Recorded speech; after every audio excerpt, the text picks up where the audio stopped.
Hi, this is Zoe Routh, and this is a solo-sode.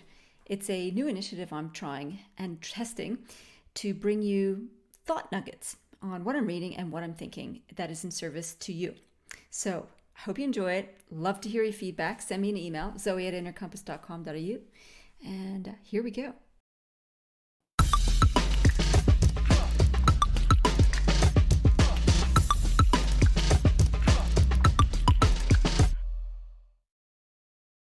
So, what I'm reading? I read a lot of historical fiction. This is my guilty pleasure. And over the holidays in Italy and Japan, I read a lot of Con Iggulden. He's my latest favorite historical fiction writer. And his book, Dunstan, I thought was fantastic. And I'm now into his series on Wars of the Roses. So if you like historical fiction, thumbs up on Con. I'm currently reading on the leadership space Surrounded by Idiots by Thomas Erickson. Can't say that it has wowed me at all so far. I'm only in the first couple chapters. It's a little bit of a rehash of the disc model, which I know exceptionally well. I'm hoping there'll be some other insights. It's been an incredibly popular book, so I'm hoping there's something useful in it. I'll give a full report in my next Thought Nugget. But so far, meh. A book that I can totally recommend, which has meant a lot of great usefulness for me and my clients, is called A More Beautiful Question by Warren Berger. This book is great because it gives us a new way of looking at leadership, that instead of looking for the solutions, we can actually reshape our entire focus as leaders in a positive way by asking more powerful questions. And he gives us the formula to do it. So highly recommend it. I'll have links to all these books in the show notes, so just have a look at those. And which will be at zoerouth.com/podcast/thoughtnugget1, the number one. So what have I been thinking? Well, I had 5 weeks away over the New Year break, and I was in Italy and Japan, two extraordinarily different countries. And I knew they were going to be completely different, like the food and the setup and the values and the languages are all so totally different. And in my experience, this is what I came to observe, is that systems are visible expression of values. Let me say that again. Systems are visible expressions of values. I'm going to give you a couple of examples. So I had thought about this a lot going through Italy, which is an extraordinary country with such a rich history, as is Japan, in a completely different way. And one of the values I saw everywhere was full expression. Italians love to be fully expressed, and it shows up in their clothes, their communication, and their art. In their clothes, they are so elegant. The women are beautiful, the men are dashing, and they take a lot of care in how they parade themselves. It does feel a little bit like a parade, but the elegance is that what they do well. They're fully expressed in their clothing. Their communication is intense. I remember getting out of the train station at Napoli, and there were pairs of people, particularly men, actually, as we were walking past, who were engaged in very intense discussions with lots of gestures. I'm like, wow, that is like, there's no holding back in these conversations. They are fully expressed. And in the art, Italy has a huge ancient Roman history, which I have a huge fascination for. And the art, whether it's from ancient Rome or the Middle Ages or current, is a wild extravaganza. Even the bridges have these spectacular carved statues. It's just amazing. And you go into something like the Vatican and you look at the St. Peter's Basilica, and it's just overwhelming with the riot of art. It feels like a riot. It's so opulent. All this extraordinary art. It's a full expression. And then you have the food and wine. When you go out to dinner, they take their evening meals quite seriously. It's often late, and it is a full indulgence. You have all these different courses that you can engage in, and the meals themselves, the main courses, are rich and full of flavor. So, full expression is one of Italy's core values, I reckon, and it shows up in how they do things in all their systems, whether it's clothing, communication, art, and food.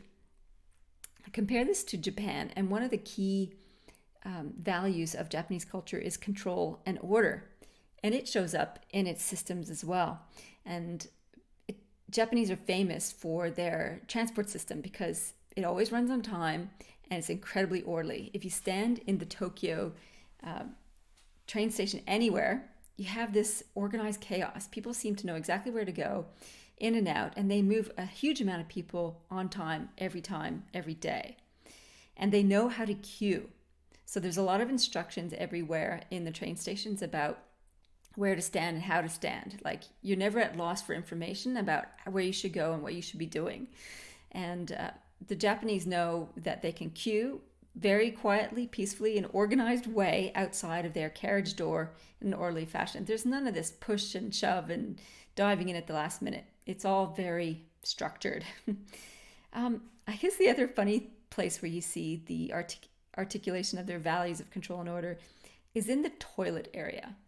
They are meticulously clean, the Japanese, and they are also famous for their advanced automatic bidet system. So they have these toilets, and they have built in a lot of them, these bidets. So you can press a button and out comes a little wand and it will spray your private bits to clean them. And some of these toilet seats also have little air sprayers so you can air dry yourself. And it's quite complex, and it's all written in Japanese. And in a lot of the toilet places I went to, public toilets as well as in hotels, they have a huge instruction manual, not a manual, but a poster beside the toilet telling you what you should do. So do this if you want a privacy button, which is funny because it can pipe music, so it can cover over your ablutions if you like, so you don't have to disturb your neighbor with all your private experiences. So it tells you how to do that. Which buttons to press to flush, and so on. Huge instructions for everything, everywhere. There's a lot of signage in Japan to keep people on track and in order. Compare that to Italy, where it's kind of a laissez-faire affair. Everything is not as organized, that's for sure. The trains are sometimes on time. In fact, we took trains quite a lot through Italy, and there was a standing notice of how many minutes delay each of the trains were.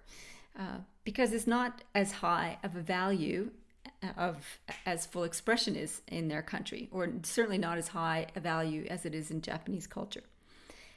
So I love seeing the articulation of values in systems in different countries and different organizations. So why should you care about this at all? Why should you care that systems are visible expressions of values?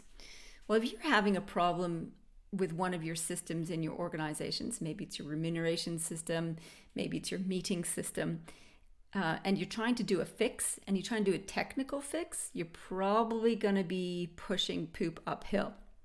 The reason I say that is because all systems are designed with the underpinning sense of values. So our values create our perspective and prioritize what's important to us. And unless we identify what those values are, we will build systems based on those automatically. So if you have a problem in a system, it's probably a value that's creating that problem as opposed to a technical fix. In any case, it's worth checking out. So there you have it. That's my thought nugget for the week. I hope you liked it. Love your feedback. I think you should tune into the interview coming up this week, which is with an amazing drummer turned entrepreneur who is turning the career design and lifestyle design process upside down. He's a remarkable human being with a lot of fascinating insights about what it means to create a life and work that you love on your own terms. So see you next time.